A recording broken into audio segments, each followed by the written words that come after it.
What's going on, everybody? Nate here, back with another episode of Building with Nate. Today we are going to be building a small house for survival Minecraft, and I'm going to be showing you how to build the house as well as some of the ways I like to do interior design on small homes here. So I'll show you the house here.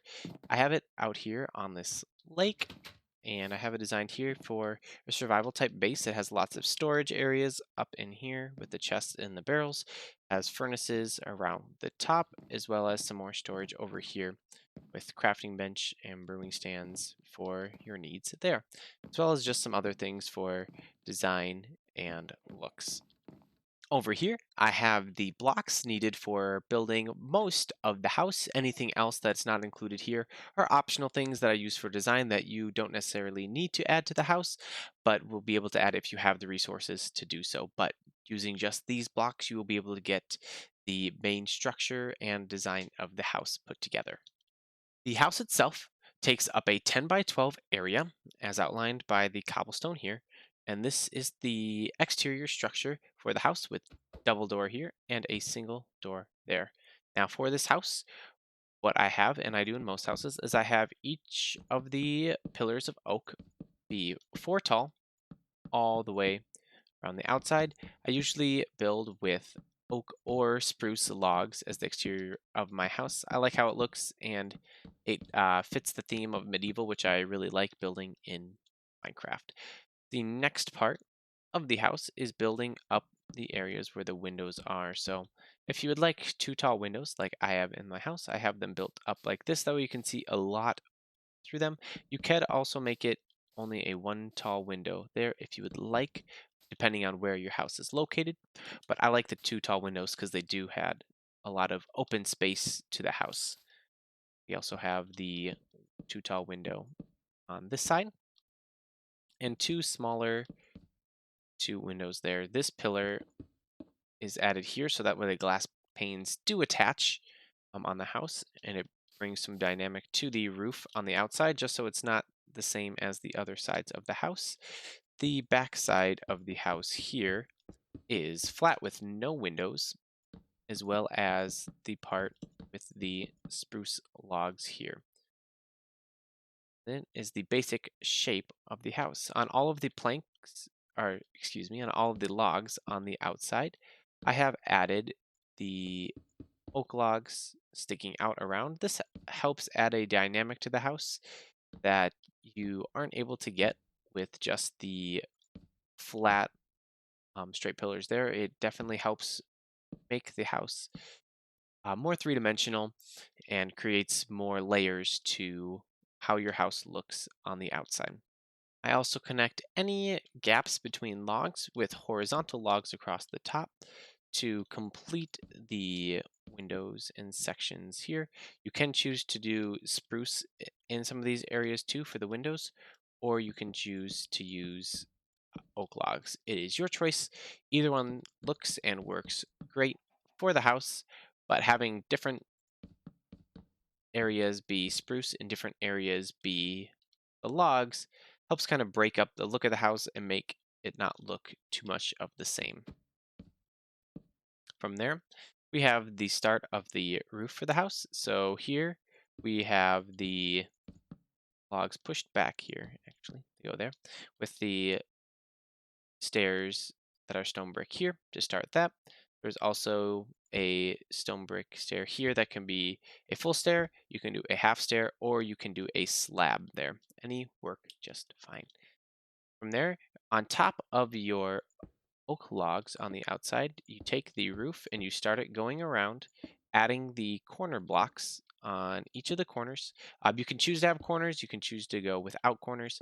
For the starter house, I think it's easier just to have corners on all of them, and it helps complete the house as a kind of generic, kind of starting looking house style while also being fresh and different. Once you have the stone brick stairs wrapped around the outside, I also removed this log from this spot and added a flat lower cobblestone area there. It helps make the house have a more dynamic roof on the side, as you can see over there. You can also keep this one here as well, depending on what you like for there, but I thought that this little addition helps make the house not look too symmetrical and too much the same by adding the cobblestone stairs there. But you could also use stone brick stairs here. I always like to say that whenever you're building something, always try to find a way to make it your own, make it different. You might really like the shape and structure of this house, but you might want to use a different block. You might like spruce logs here instead of oak. You might like cobblestone or oak wood planks on the roof instead of the stone bricks. So it's really up to you. Just make sure that you're always trying to find ways to make things your own, to make them feel more like it's something that you created, not something that you just copied from somebody else.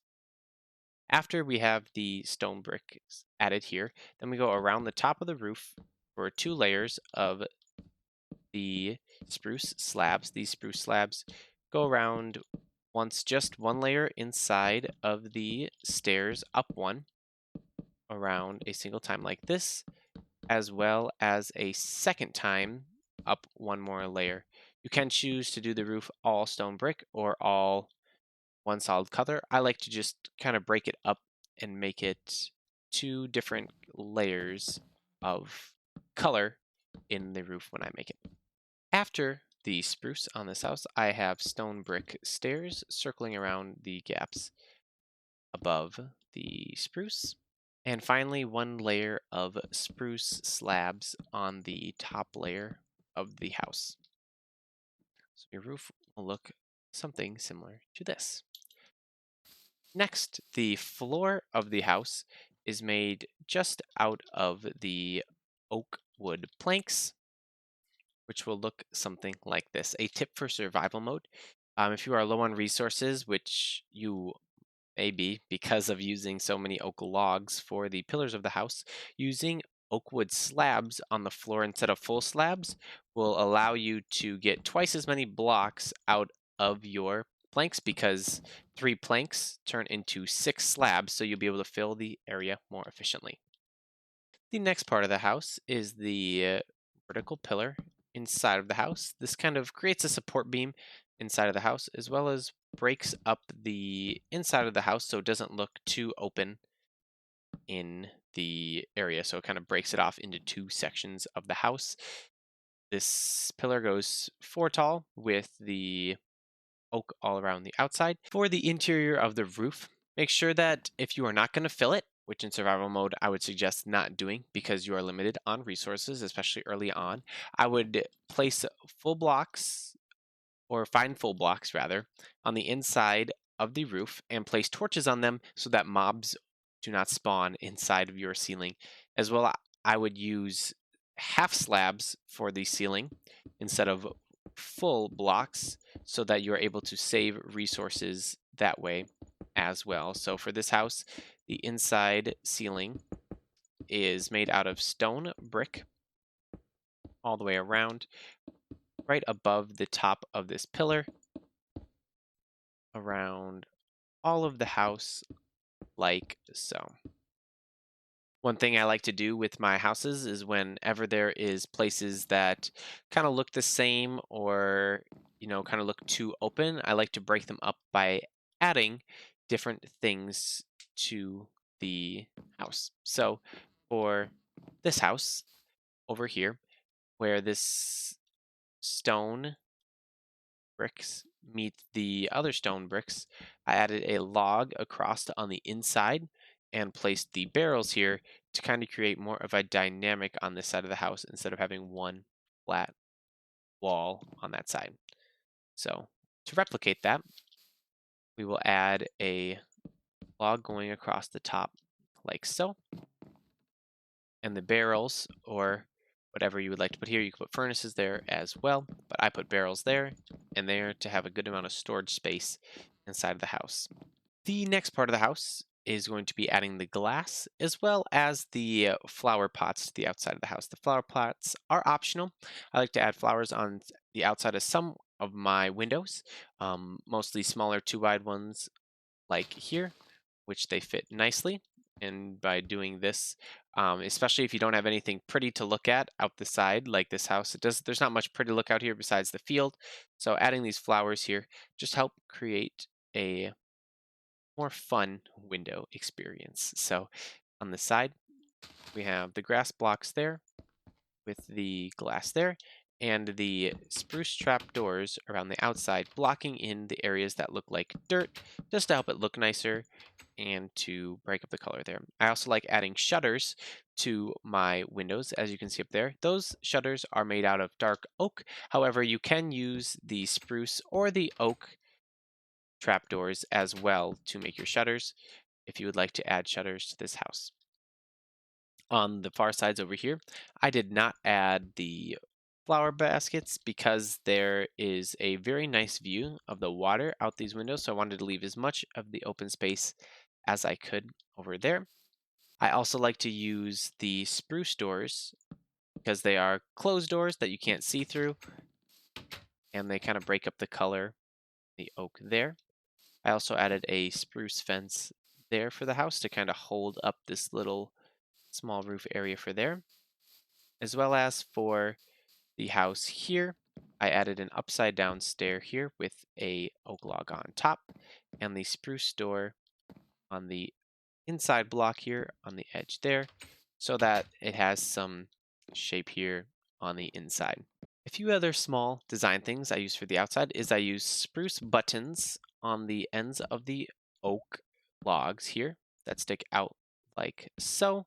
This just helps add another small layer of detail that also adds another level or layer to the outside of the house. So you have the buttons, the roof, there's the gap there, there's also the glass panes that create another gap there. So it helps it make it not look so flat and look more inviting. I also added the stone brick stairs to the areas like this on the house, as well as cobblestone walls on the exterior on the corner logs of wherever there is windows. You can choose to as well put trapdoors on there to add another layer to your house. You could also put trapdoors on the top if you would like. It is up to you, whatever you think looks good for your house. The last thing left to do for the house is to design the rest of the interior for this house. I added some double chests down here. It's nice to have double chests as well, just to fit more blocks that are in larger quantities, such as cobblestone or woods or dirt, things like that. They are better to keep in a double chest just because you have a lot of those things. An anvil is always important to have in the house. Furnaces in the top areas of the house, important to have. I also added a few stone brick stairs to the edges of those far ones. I used bookshelves in these locations here. I had paintings on this wall as well, oops, as this wall here. There's a crafting bench down this corner with a brewing stand on top. We have a couple furnaces that were placed up there. We had some barrels added in the corner areas here, which help give a little bit more storage, as well as a painting this wall here. Some finishing touches for the house are to add carpets. I love adding carpets into houses. They help it feel warm and inviting into the house. I like to have my carpets not be squares or rectangles. I like to add some different dynamic shapes to them and in multiple locations of the house with different colors. So I might do something like this. You might decide to do something else with your carpets. Feel free to explore the carpets however you would like to put them. I will also be putting some flowers out in these areas here. I like to mix the different colors together. So if I have a whiter flower, I like to put a colorful flower next to it. So then over here, this is a whiter flower, and I'll put a colorful flower next to that one. But yeah, that is the basic idea behind building this house. If you have any suggestions or any other types of houses you want to see, I'll also be doing some tutorials on larger houses, long houses, cave houses, and things like that. So let me know what you guys would like to see. And that is the basic creation of this house here. Feel free to leave a comment with what you would like to see me build in the future, and I'd love to hear what you guys have to say.